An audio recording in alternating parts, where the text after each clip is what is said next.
কেউ ট্যুরের শুরুতে, আবার কেউ ট্যুরের শেষে আসে এই জায়গায়।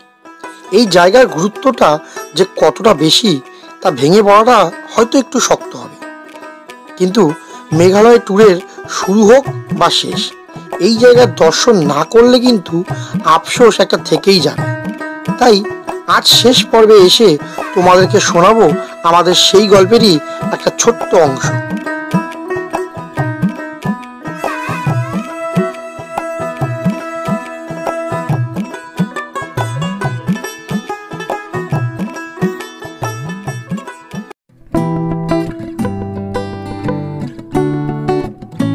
সেদিনের দিনটা শুরু হলো এক ঝকঝকে সুন্দর সকাল দিয়ে। আজকে শেষ গন্তব্য হলো আমাদের আসামের গুয়াহাটির মা কামাখ্যা। যেহেতু শিলং থেকে দূরত্ব ছিল অনেকটাই বেশি, তাই বেরিয়ে পড়লাম এক নতুন উদ্দীপনার সাথে। আমাদের লাস্ট ডেস্টিনেশন, লাস্ট দেখার জায়গা কিন্তু হলো এই কামাখ্যা। তো চলো বেরিয়ে পড়েছি কামাখ্যার উদ্দেশ্যে। তো ওখানে কি নিয়ম আছে না নতুন নিয়ম যদি তৈরি হচ্ছে আমি ঠিক জানা নেই, তবে যদি পুরনো নিয়ম থাকে তাহলে তো অসুবিধা নেই পুজো দেওয়ার। চলো বেরিয়ে পড়া যাক।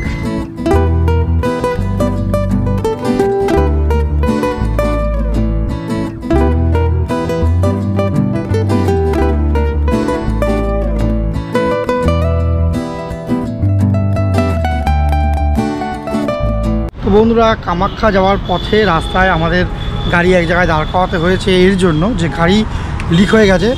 তো এই দেখো, সেটাই হচ্ছে তোমার সরানো হচ্ছে, আর আমরা এখানে দাঁড়িয়ে রয়েছি। কামাখ্যা কিন্তু এখান থেকে এখনও 13 কিলোমিটার দূর। তো ওয়েট করছি যে কখন হচ্ছে গাড়ি সারানো হবে আর আমরা কামাখ্যার দিকে যেতে পারবো। কারণ সমস্যা হচ্ছে যে 1টা থেকে 2টো অবধি কিন্তু মন্দির বন্ধ থাকে, নয় 1টার আগে যেতে হবে আর না হয় 2টোর পরে যেতে হবে। কিন্তু এখন এই সময়ে শুনলাম এখানে নাকি হচ্ছে তোমার টুরিস্টের সংখ্যা খুবই কম। তো সেহেতু হচ্ছে তোমার মন্দিরে ভিড় কতটা হবে সেটা নিয়ে ভাবছি। যদি হচ্ছে তোমার ভিড়টা কম হয় তাহলে তো জেনারেল লাইনে ঢুকে যাবো, আর যদি ভিড় কম না হয়, মানে গেলোবার যেমন ভিড় ছিল ওরকম যদি ভিড় হয় তাহলে আর কিছু করা যাবে না, লাইন টাকা দিয়ে লাইনেই ঢুকতে হবে। তো চলো এখান থেকে বেরিয়ে সোজা তোমার সাথে দেখা হচ্ছে নীলাচল পাহাড়ে। চলো। তো এই দেখো চলে এসেছি আমরা নীলাচল পাহাড়, আর এই হলো তোমার মন্দিরের মানে পাহাড়ে যাওয়ার মেন গেট। দেখতে পাচ্ছ এই যে এই বাসগুলো কিন্তু উপরে যায়, পাবলিক ট্রান্সপোর্ট বাস। আর যদি তুমি এমনি যাও তার জন্য কিন্তু এই গাড়িগুলো আছে, এই গাড়িগুলোতেও করে যাওয়া যায়। আর পাবলিক ট্রান্সপোর্টের জন্য কিন্তু এই বাসগুলো।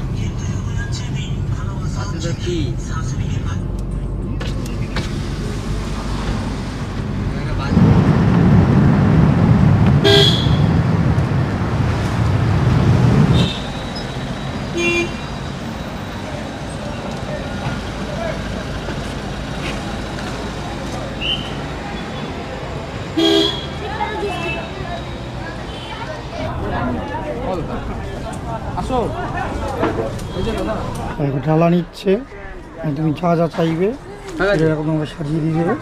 আসার সময় ঢালাটা দিয়ে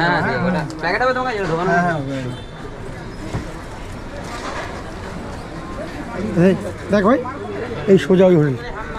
হ্যাঁ ওই দিক দিয়ে আসতে দেখছিলাম। হ্যাঁ এই হলো মন্দিরের রাস্তা। তো পুজোর ডালা তো নিয়ে নিয়েছি। এখানে এটা হচ্ছে প্রসাদ না? হ্যাঁ, অন্ন সেবা।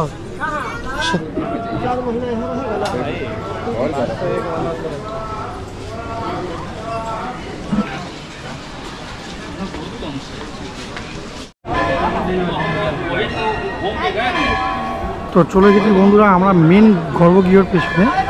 এখানে দেখো সিংহদ্বার রয়েছে, আর এই হলো তোমার মেন গর্ভগৃহ। তো এখান থেকে ডিভাইড হয়ে স্পেশাল লাইনটা তোমাকে এখান থেকে যেতে হবে, আর যে হচ্ছে তোমার জেনারেল লাইন সেটা কিন্তু এখান থেকে অনেকটা যেতে হবে।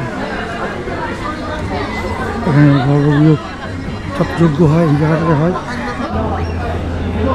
এই দেখো এখানে হচ্ছে তোমার স্পেশাল লাইন, টিকিট পাওয়া যায় 500 টাকা টিকিটে। এইখান থেকে যাওয়া যাচ্ছে, স্পেশাল লাইনে যাচ্ছে, কোনো ওয়েট করতে হবে না।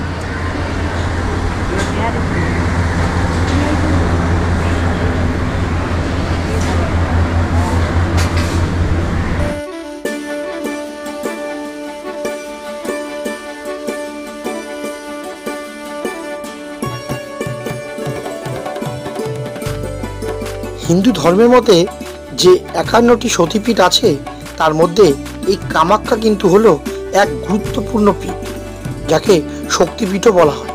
কথায় আছে তন্ত্র সাধনা সঠিক স্থানই হলো এই কামরূপ কামাখ্যা।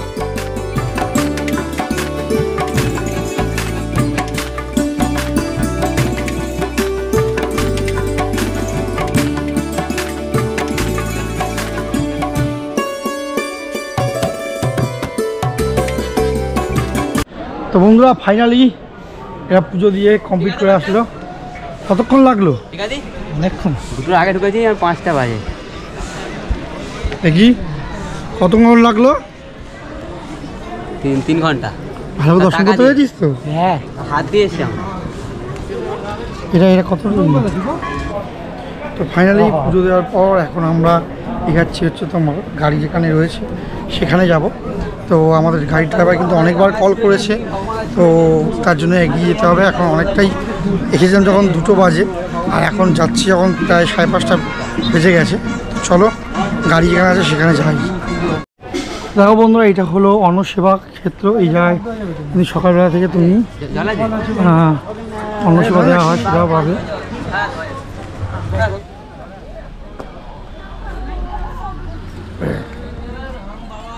বন্ধুরা এখানে কিন্তু খাওয়া দাওয়ার অনেক জায়গা আছে, তবে এরা এখানে কেউ খাবার খেতে চাইছে না।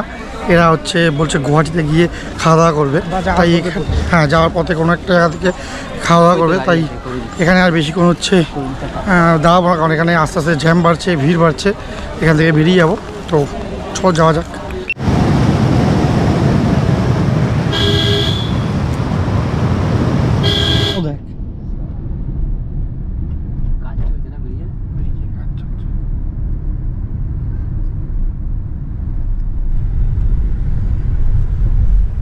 কত লোকে জানো এরকম খোঁজে পায় না।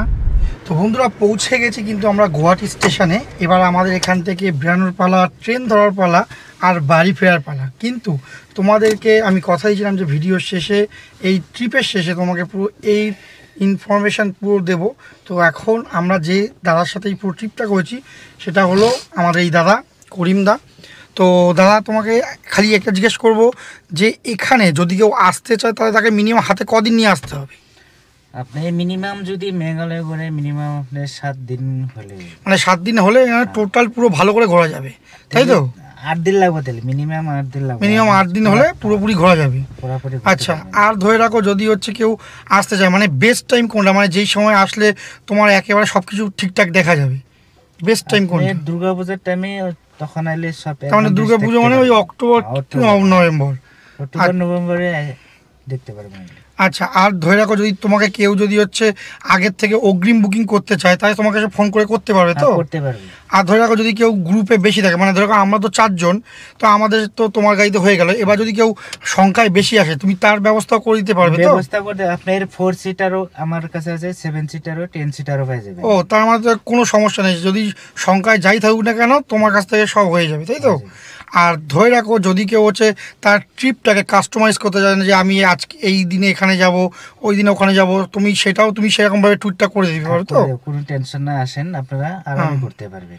আচ্ছা, আর ধরে রাখো তুমি এই যে মেঘালয় বাদ দিয়ে আর কোথাকার ট্রিপ করো? আপনার অরুণাচলে ঘুরতে পারবেন, আসামে আপনি অনেক জায়গা আছে, আসামেও ঘুরতে পারবেন, মেঘালয়ও ঘুরতে পারবেন। যাক, তাহলে তুমি টোটাল 3 জায়গার ট্রিপই করো, আসাম, মেঘালয় আর অরুণাচল প্রদেশ, তাই তো? চলো তো বন্ধুরা, দাদাকে কিন্তু জিজ্ঞাসা করে নিলাম। আর টাকা পয়সার ব্যাপার সেটা কিন্তু সবসময় সিজন ওয়াইজ হয়, জেনে রাখবে যে যেই সময় ট্যুরিস্ট সংখ্যা বেশি থাকে সেই সময় কিন্তু টাকাটা কিন্তু সবাই একটু বেশি নেয়। তবে তোমরা চেষ্টা করবে আগের থেকে বুকিং করার দাদাকে, তাহলে হয়তো একটু বার্গেনিংয়ে দাদা হয়তো একটু কমিয়ে দিতে পারবে। কিন্তু জেনে রাখবে এই যে আমি যত ট্যুরে যত তোমাকে হোটেল দেখালাম, যত তোমাকে ট্রান্সপোর্টেশনে খরচা দেখালাম, খাবারের খরচা দেখালাম, সব কিছু কিন্তু ডিপেন্ড করে তোমার সময়ের ওপর, কোন সময় তুমি আসছো। এই যে এখন আমরা যে টাইমে এসেছি আগস্ট মাসে, এই সময় কিন্তু ট্যুরিস্টের সংখ্যা একটু কম থাকে, যার জন্য তোমার কিন্তু একটু কম দামে পাওয়া যায়। কিন্তু তুমি যদি প্যাক টাইমে আসো, মানে এই অক্টোবর, নভেম্বর, ডিসেম্বর, তো এই সময় কিন্তু ট্যুরিস্টের সংখ্যাও প্রচুর থাকে, আর কিন্তু তোমার ভাড়াটাও বেশি লাগে, ট্রান্সপোর্টেশনের খরচাটাও বেশি থাকে। তো তবে চিন্তা করবে না, তুমি কিন্তু যদি আসতে চাও দাদাকে ফোন করে নেবে, দাদা তোমাকে কিন্তু সেই সময় যখন তুমি আসবে সেই সময় কি খরচা হতে পারে তার একটা টোটাল ডিসক্রিপশন তোমাকে দিয়ে দেবে, তাতে তোমার সুবিধা হবে কাস্টমাইজ করে ট্যুরটাকে প্ল্যান করতে। তো চলো আমরা এখন এখান থেকে বেরাবো আর হচ্ছে স্টেশনে ঢুকবো। চলো, গুড বাই। শেষ বেলায় এবারের মতো ফিরছি বাড়ি, তবে সাথে করে এত স্মৃতি ও অভিজ্ঞতা নিয়ে যাচ্ছি যা হয়তো আমার ভ্রমণ অভিজ্ঞতাকে এক নতুন দিশা দেবে। কথা দিলাম ফিরবো এই মাটিতে আবার, তবে নতুন উদ্দীপনা নিয়ে।